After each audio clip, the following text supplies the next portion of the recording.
Hey guys, it's Deplorable Deb, and yes, I'm just doing a recording.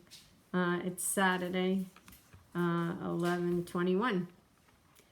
So I hope everybody's having a great Saturday. I know by the time you see this video, many people will probably be watching Jesse Waters. Hopefully they're still watching him. And I think Judge Janine is supposed to have an explosive show, but who knows, the way Fox is going, they probably might just cut it off. So today, me and Missy were enjoying the, Saturday, and she went out shopping with Kathleen, and then when she came home, I decided, you know what, every now and then we need to get away from all of this. It is a weekend, so I love the Hallmark Channel, and we're into the Christmas spirit now, and we're staying positive. And so we just got finished watching a Christmas movie, and Missy got all the stuff today for Thanksgiving. We're gonna have Kathleen over since her plans have falling through. So more doesn't matter. And instead of actually saying we're having Thanksgiving, we're having a Thanksgiving peaceful protest at the house. So that's what we're calling it. So many people write me anything new, Deb, and things like that. So earlier this morning, plus I'll do the president's tweets right now. So I get a lot of messages, especially now with what's going on in Georgia and what's going on in Michigan. You know, everybody got a little upset when Georgia certified for Biden. So when people were, I said, this is no big deal. Personally, I think Kemp needed to do that, because when they do that, then it gives the right to the Trump campaign to do a lawsuit. So it means nothing, guys. I keep saying it. You know, it's the mainstream media and, and the Democrats that keep pushing these deadlines. Listen, thank God for our forefathers that put all these constitution things in place. Let me tell you, they put it in place. They give it time. So you mean to tell me that whenever there is a discrepancy, they're going to rush through it or ignore it because they got to get to a certain date? So this way, the discrepancy is about the election. So why would you want to rush and not have the truth come out? So then this way, the wrong person doesn't get inaugurated. So you know what? If things are going to take time, then it takes time. Okay? It can't be every election, everything just goes fine. And they want to make it, well, once they certified, that's a bunch of baloney. So should we run our legal system like that? That if going forward, well, if the police don't get the evidence in time, we can't go to court against the murderer or the thief or the rapist. That doesn't make sense. You know, things take time. And that's why I believe that this, what happened, okay, all right?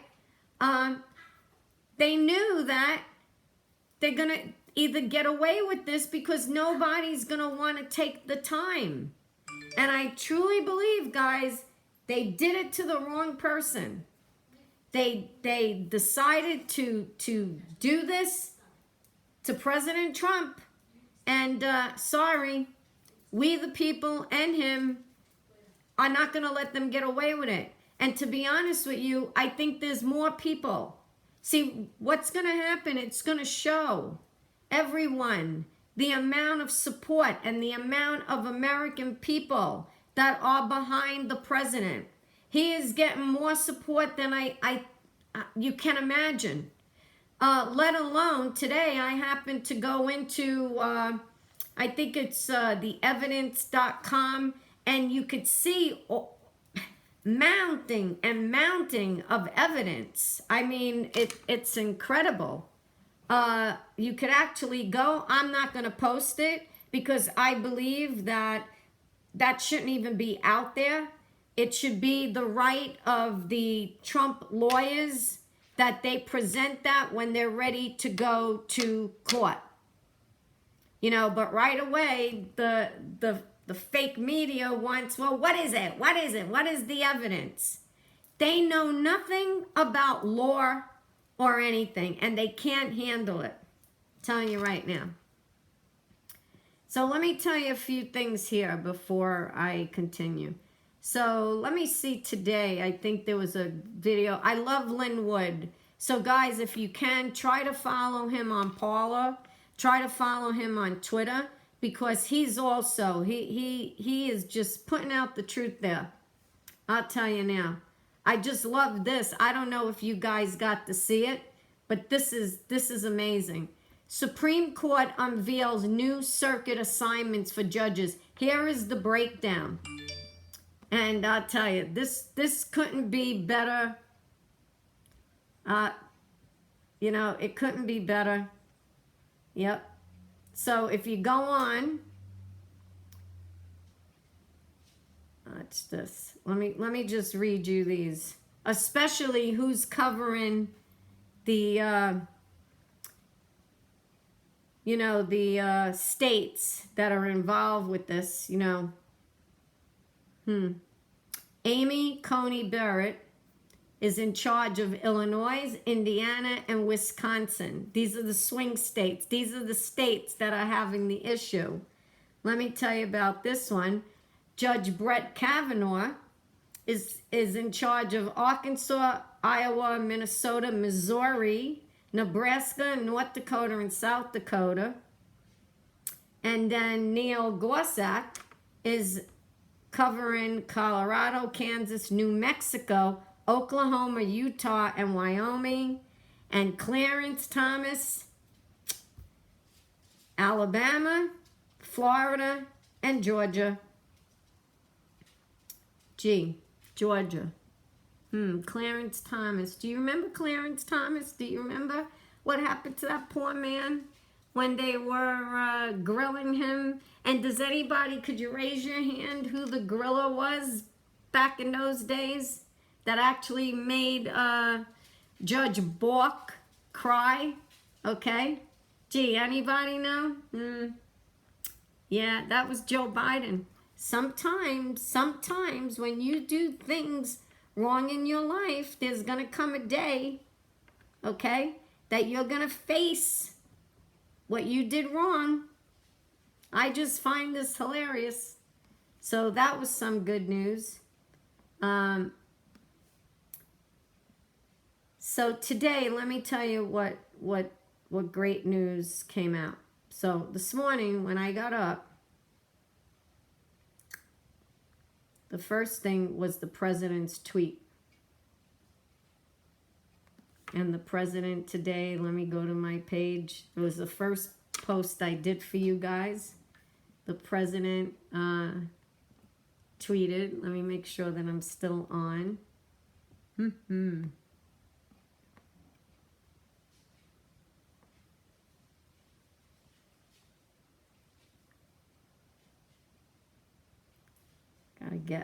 I just keep posting a lot of stuff. Yeah. So give me a minute. Yep. This morning at 8:58, our president, Donald J. Trump, tweeted big voter fraud information coming out concerning Georgia. Stay tuned. And then a little while after that, boom, look what breaks.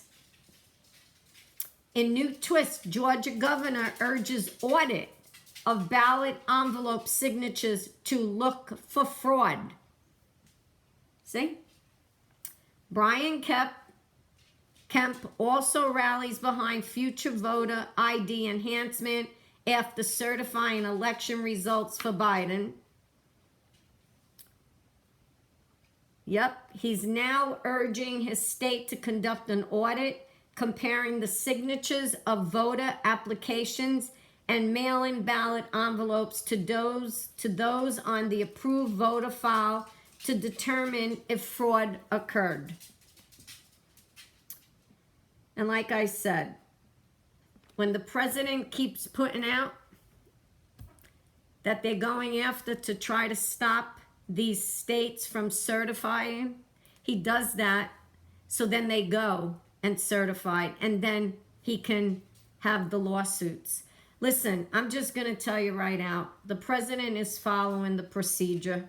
If this was different, he would already come out with the fraud. I have to tell you, just listening to Sidney Powell, Rudy Giuliani, and that they have, you know, whoever is involved with this, they screwed up. I'll tell you right now. They got sloppy when, and I'm going to tell you how I feel because I go back to the rallies and I go back to the president actually saying, make sure you go out on November 3rd and you vote. Now think of why he wanted everybody to go out that day, because he knew by the polls that there was going to be a red tsunami.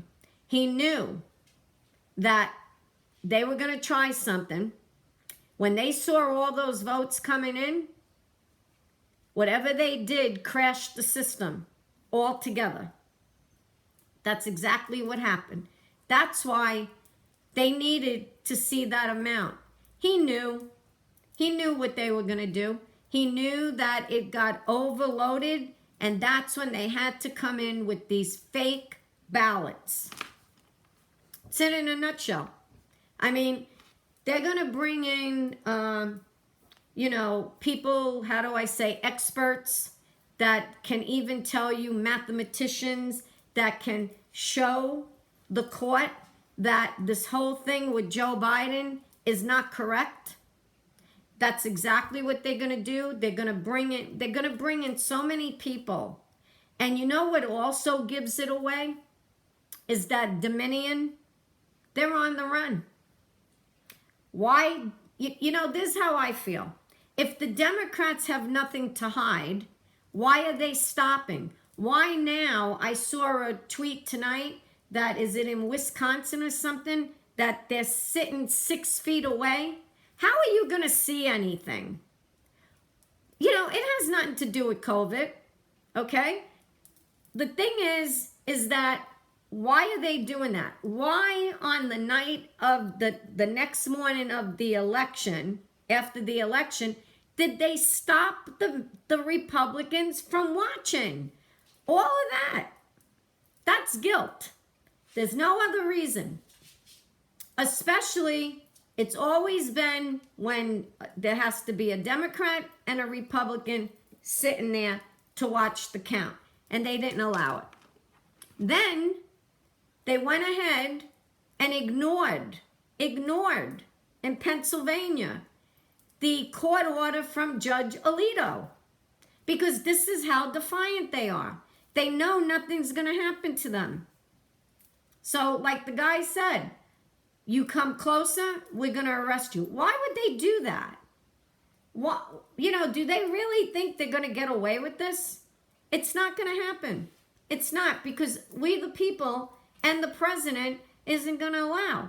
And I have a feeling pretty soon we're probably also going to see or hear about people, most likely, that are arrested, because there is an investigation going on. And we're probably going to be, maybe some of us are going to be shocked. Another thing I need to say. The other day, did you see the picture of the voting machine that they found? Now, you know, I was even talking with Mary Beth, and we were on the phone, and she brought it up too, and it makes a lot of sense. When I posted that picture, it kind of like just disturbed me, and I wrote a post about that. But, you know, we're both wondering if maybe it was thrown there so it can be found. And when I say can be found, is because supposedly that machine was from 2018 election. So could it be that every little thing we're seeing is so it's purposely being set there. You know, it's like a couple of days ago or 2 days ago, a young lady, a patriot, was taking videos of the shredder machines, okay, trucks. Now, the thing is, how did she even know to go there? Do you understand? At that time, to see those machines, took great video. Some people are telling me now the videos are down or whatever. I don't know. But I'm just giving you my idea that why all of a sudden would a voting machine be on the side of a resident's house, you know, a little bit in the woods, to be found? There's a reason, you know? There has to be a reason that somebody put it there. If they really wanted to get rid of it and not find it, they, you know, probably drop it in a swamp or drop it in, you know, in a river or something. But to know that you're walking and there's I think a suitcase, and in the suitcase is this voting machine, to me, it makes more sense that they're sending a message. Yep.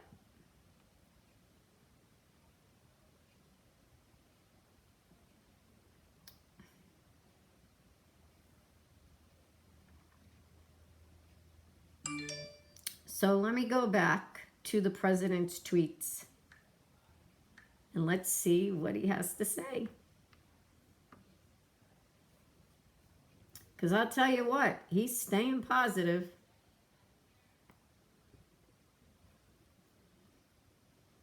Okay, an hour ago, the president tweeted, "The media is just as corrupt as the election itself." Now, I'm noticing something. There's no thing under his tweets anymore. Let me see this one. Yeah, 2 hours ago. See, there's nothing under. And he mentioned the election. See what I mean? There's no thing there.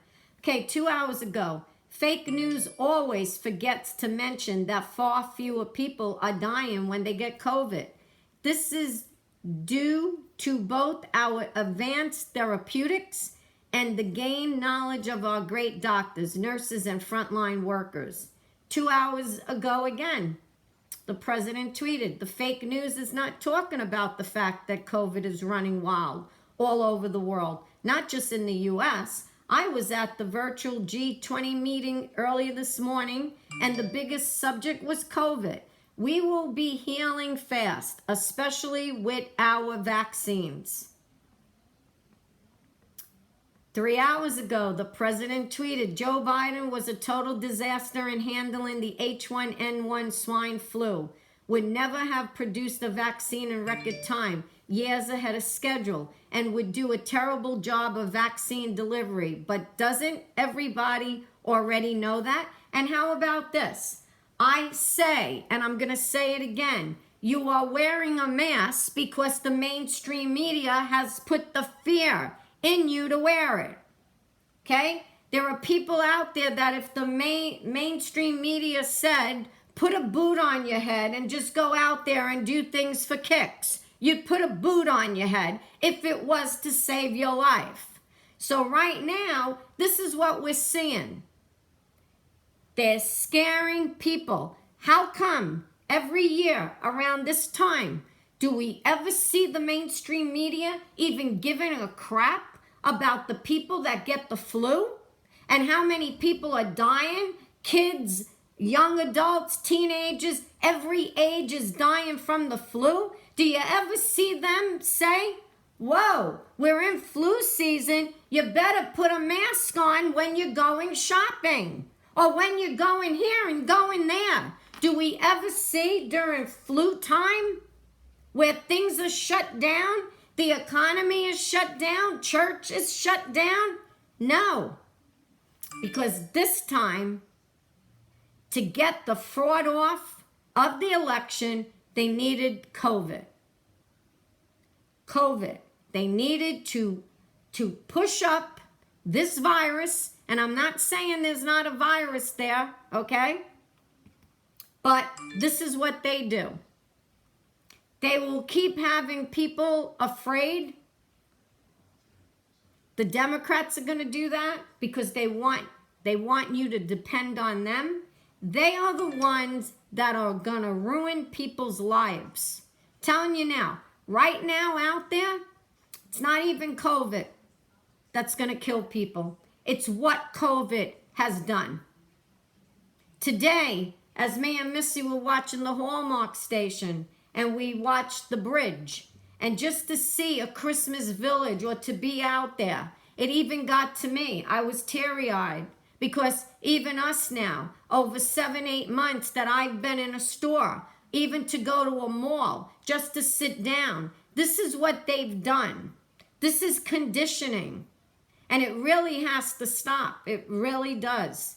But they want to keep it going because they want to keep it going where we all said after the election it's going to go away. No, they're going to keep it going until, if, after everything, and let's say they're hoping that Joe Biden and Kamala Harris is going to be the winners, and then boom, watch.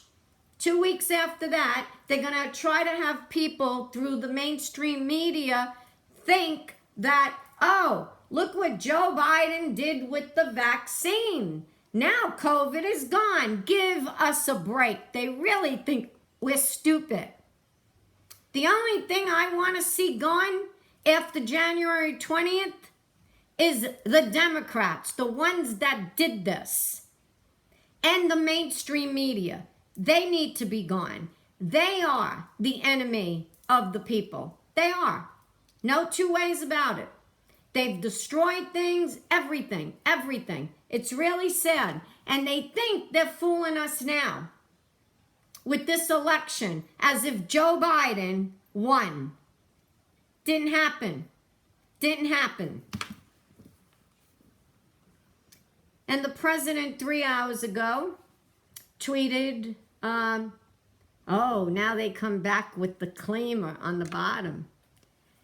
President Trump has done many great things. Biggest tax and regulation cuts in history. Space Force, rebuilding our military, fixing the VA, the wall. But perhaps the most important of it all will be what he's doing now. Exposing the massive corruption in our electoral process. Amen.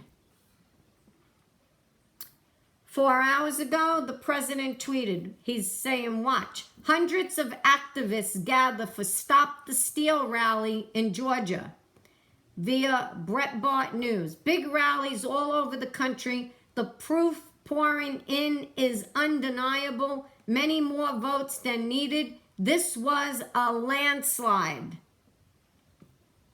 Let's see if I could show you it here.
It's pretty big, guys. Look at that.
That is great. Yep. So that's from Brett Bart. Okay, so now the president retweeted Jim Jordan. So if I'd have told you before election, they're going to pick up 12 seats in the House, they're going to maintain every yeah, state they picked up 13 President seats. Trump will get 10 million more votes than he got in 2016, but he'll come up short. You'd have said there's no way that'll happen. But that's exactly the fact pattern. And then you put on top of that fact pattern all the irregularities we've seen, all the affidavits that have been signed, what you just had on with Bill and Monica, the story they told, what's happened to them for simply saying, we'd kind of like to know what happened. So we're saying with all this taking place, why don't we investigate in Congress? After all, that's our job. That's what we're supposed to do. And I hope Chairman Nadler and Chairwoman Maloney, I hope they actually will start an investigation and we can begin to ask some of the same questions you've been asking now for several weeks. Now, Mr. Russia Collusion himself, Congressman, had this to say on CNN last night. It's staggering that a sitting president of the United States would try to overturn the results of a perfectly fair and well-executed election. He's dragging down our democracy. He's causing millions of Americans to distrust our own election system. Yeah, this after, the Obama FBI 4 years of this shit. The Trump campaign before they even actually won the election. Congressman, of course, Adam Schiff, talking about election integrity is laughable for words so infuriating. Yeah. Well, and also, Laura, your opening was so good. I mean, this is the same Adam Schiff who told us we could not know the identity of the person they were trying to use, the anonymous whistleblower who worked for Joe Biden, who was biased against the president. We could not know who this individual was that they were trying to use to remove President Trump from office. And now these same people attack people like Bill and Monica for simply saying, this is the United States of America. We should have an election that everyone can have confidence in. That drives me crazy. Well, I would have loved to have had a chance to cross-examine that whistleblower under oath. And the American people, frankly, would have liked to have known who this individual was, who was the reason that the Democrats were trying to move the guy that they elected president of the United States. So we got time to get to the bottom of this. We got 25 days till the Electoral College meets. They took 4 years to go after this fake Russian hox. They took a year and a half to go after President Trump with this fake impeachment. For goodness sakes, we got 3.5 weeks yet. Let's get to the bottom of it. What happened to being patient? By the way, breaking news tonight in Pennsylvania, a Commonwealth Court judge issued a ruling directing the Elections Board to exclude, this is overturning the prior ruling, challenged 2,349 ballots from the certified returns of election for the county of Allegheny. So, Congressman, that's 2,300 votes. Yep. They're thrown out. And this doesn't, someone's casting ballots in a manner that were originally counted as okay and valid that it turns out weren't. Right. And we don't need a congressional investigation? Right, and exactly what happened in Georgia over the last 2 days, they Shazam, they found 5,000 ballots that we never seen before, had never been counted. And we're 2.5 weeks since the election. So all this just points to, let's investigate. And the real question is, why don't Democrats want to do it? Why don't they? I always find that's the best question to ask when you're doing an investigation because it goes to motive. Why didn't Democrats want observers to watch the polls when the ballots were being counted? Why did they allow certain things to happen in some counties in Pennsylvania and not in other counties? Why are they doxing this poor woman, Monica, for just raising some legitimate concerns? I mean, she's just a mom. She's an American citizen. And where are all the feminists out there who want to stand up for women in the workplace, women who are speaking their mind? Where are the feminists? Feminism is dead tonight. You can dox a lady who took the time to be a good citizen and work at the Board of Elections. You can dox her, but you can keep an anonymous whistleblower from ever having to testify and ever have to come forward. It's ridiculous. Amen. Okay, so now the president retweeted Rep. James Gorman. I'll just let you listen to Ludo. Hold on. Watch this. Republicans, many of them, maybe most of them, have gone missing in President Trump's fight for a free and fair election. Just 2 Republican congressmen to this point, Jim Jordan and James Comer, have signed on to a letter demanding investigations into the errors, irregularities, and misconduct in this year's election. Republicans. That's that one. And then the president wants you to see Dr. Daryl Scott. Watch this. The truth is. Watch. Get ready for SmackDown with Daryl Scott. The truth is, the Democratic Party has failed us. Civil unrest, Higher taxes, economy shutting down, Socialism. immigration legislation. The greater that America is, the greater the entire world becomes. Daryl Scott puts the Democrats, socialists, and liberals on notice. SmackDown with Daryl Scott. Don't just watch. Download now and make a difference. Text APP to 888-111 to download the real America's Voice app. Okay. And then the president 11 hours ago says, big voter fraud information coming out concerning Georgia. Stay tuned. That was 11 hours ago. Then 11 hours ago, the president retweeted Mike Lee. Will name the... Okay, watch this. Madam President, that confirmed judicial nominees, whether to federal district courts, to the courts of appeals, or to the Supreme Court. He certainly did have a lot of impact there.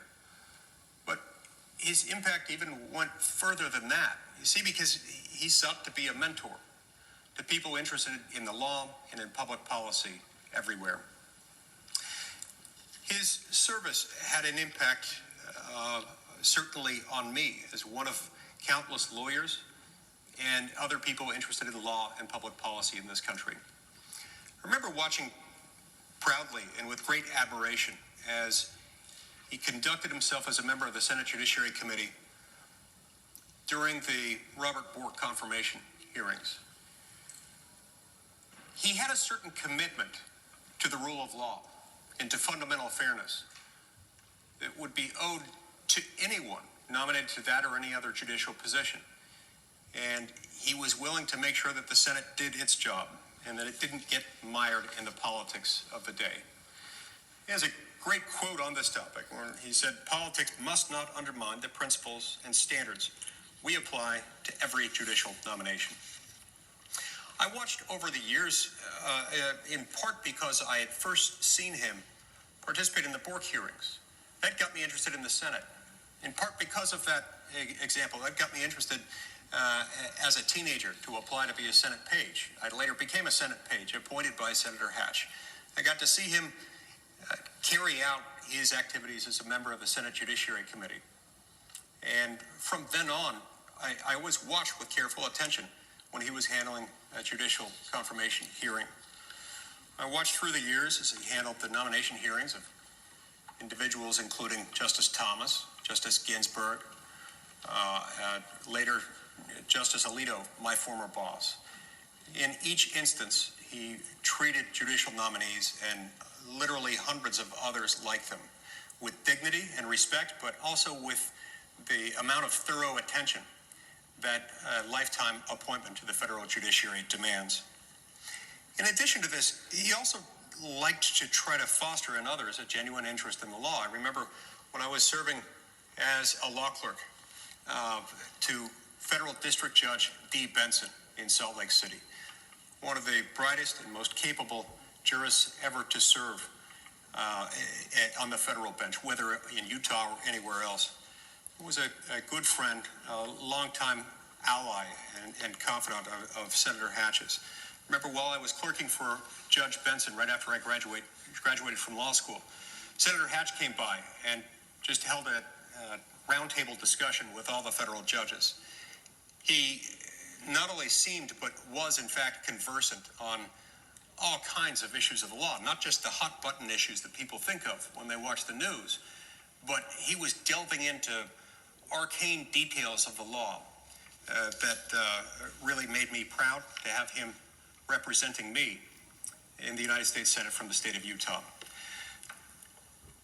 I got to know Senator Hatch even better after I got elected to the Senate, and he and I had the opportunity to work together as colleagues. Throughout all these experiences, I've come to revere him as someone who reveres the law. And so for these reasons, I've concluded that it's fitting for us to name this federal courthouse in Utah after him. It's difficult to imagine anyone who has had the same impact on the federal judiciary, who has ever lived in or served from our state as Senator Hatch. And now, Madam President, I'd like to yield some time to my colleague, the senator from Utah. Madam President, I'm grateful that my colleagues have chosen to allow this to pass into law. It's a great day for Senator Hatch, for the state of Utah, and for the United States of America. I note the absence of a quorum and yield the floor. So the president said, I agree. This was Senator Hatch's positive impact on the state of Utah and the nation's federal judiciary cannot be overstated, and it is only appropriate that Utah's federal courthouse be named in his honor. And that's about it now with the tweets. The president, 12 hours ago, he tweeted, he said, my son Donald is doing very well, thank you. Also, 12 hours ago, the president retweeted Lee Chatfield. I was glad to have met with President Trump this evening. Here is my statement on the meeting. This is the legislative leaders met with President Trump. I guess it's more than that. So it's here on the website. The president on top of that said massive voter fraud will be shown. So let me see if I could read this. Okay, so this way the mainstream media doesn't make it. So this was the meeting that President Trump had. Okay, it says legislative leaders met with President Trump. Senator Majority Leader Mike Shirkey and Speaker of the House Lee Chatfield today released the following statement after their meeting with President Donald Trump at the White House. The President of the United States extended invitation to us on Wednesday evening. We each accepted his invitation as we would accept an invitation from any sitting president if asked to meet at the White House. We were proud to be joined by our colleagues to represent Michigan in our nation's capital. We used our time in the White House to deliver a letter to President Trump making clear our support for additional federal funds to help Michigan in the fight against COVID-19. We have since sent the same correspondence to congressional leaders. Months ago, Michigan received funds through the Federal CARES Act, and we used that funding to quickly support frontline workers, improve testing, ensure adequate PPE, provide additional support to out-of-work Michiganders, I guess, and deliver assistance to local businesses that are struggling through no fault of their own. We once again face a time in our state when additional support would go a long way to help those same residents who need our help. We highlighted our commitment to appropriating further federal dollars to Michiganders most in need as we continue to deal with the impact of COVID-19. We also emphasized our commitment to fiscal responsibility in the state budget as we move forward. The Senate and House Oversight Committees are actively engaged in a thorough review of Michigan's election process, and we have faith in the committee process to provide greater transparency and accountability to our citizens. We have not yet been made aware of any information that would change the outcome of the election in Michigan, and as legislative leaders, we will follow the law and follow the normal process regarding Michigan's electors, just as we would have had said throughout this election. Michigan's certification process should be a deliberate process free from threats and intimidation. Allegations of fraudulent behavior should be taken seriously, thoroughly investigated, and if proven, prosecuted to the full extent of the law. And the candidates who win the most votes with election and Michigan's electoral votes. These are simple truths that should provide confidence in our elections. And that is the letter. And I was glad to read it because I'm pretty sure they were wondering what is going on. And 12 hours ago, the president tweeted from Senator Mike Shirkey, my statement on our meeting with the president today, which I just read. This is true, but much different than reported by the media. We will show massive and unprecedented fraud. 13 hours ago, the President Trump announced groundbreaking rules to lower prescription drug prices.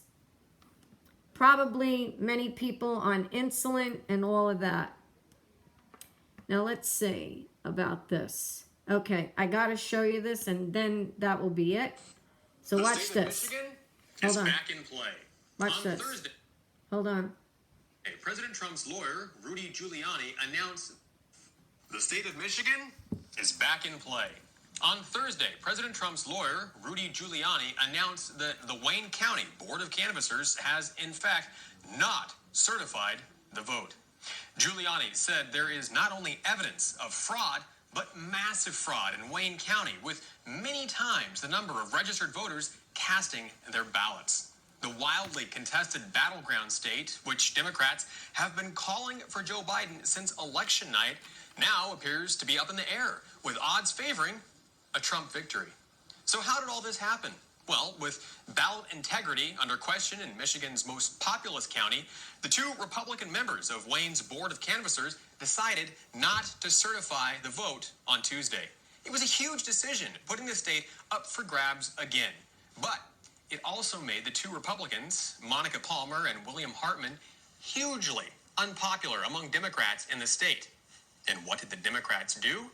They proceeded to harass, intimidate, and even threaten the safety of Republican members, Palmer and Hartman, and their families, and even released information about where their children go to school.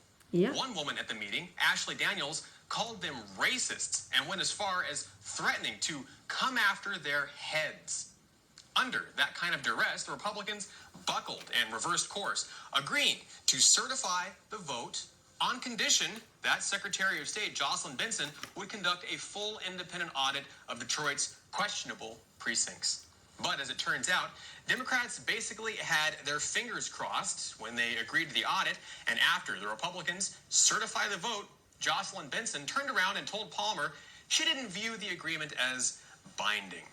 As a result of these threats and the Democrats' failure to uphold their agreement on Wednesday, Palmer and Hartman rescinded their votes to certify the Wayne County elections. They also both signed affidavits saying they were pressured and misled during Tuesday's meeting. So what happens now? Well, the Secretary of State's office claims there's no legal mechanism for Palmer and Hartman to rescind their votes. But President Trump's legal team confirmed on Thursday that the vote has not been certified. Both Palmer and Hartman have credible and undeniable proof that they were coerced by Democrats into certifying that vote. So the process now moves to the State Board of Canvassers, made up of 2 Republicans and 2 Democrats. Considering how Palmer and Hartman were treated and their sworn affidavits, it's highly unlikely that the Republicans in the State Board will move forward with certifying the vote, although sources tell us they are under extreme pressure from Democrats to get it approved. If they don't, then the process moves on to the State Board of Legislators, which is controlled by Republicans and would ultimately mean a victory for President Trump. The Board of State Canvassers are set to meet on Monday, and it's their responsibility to certify the result by no later than December 13th. And despite everything else that's going on, President Trump is still taking the time to call and check on the Wayne County canvassers and make sure they're okay. Chairwoman Monica Palmer says that President Trump reached out to her personally to make sure that she was safe after hearing about the threats and doxing against her and her family. Has Joe Biden called these canvassers to check and see if they're okay? No, he hasn't. Because Joe Biden cares more about getting votes, not if his people are intimidating and threatening innocent children to secure his victory.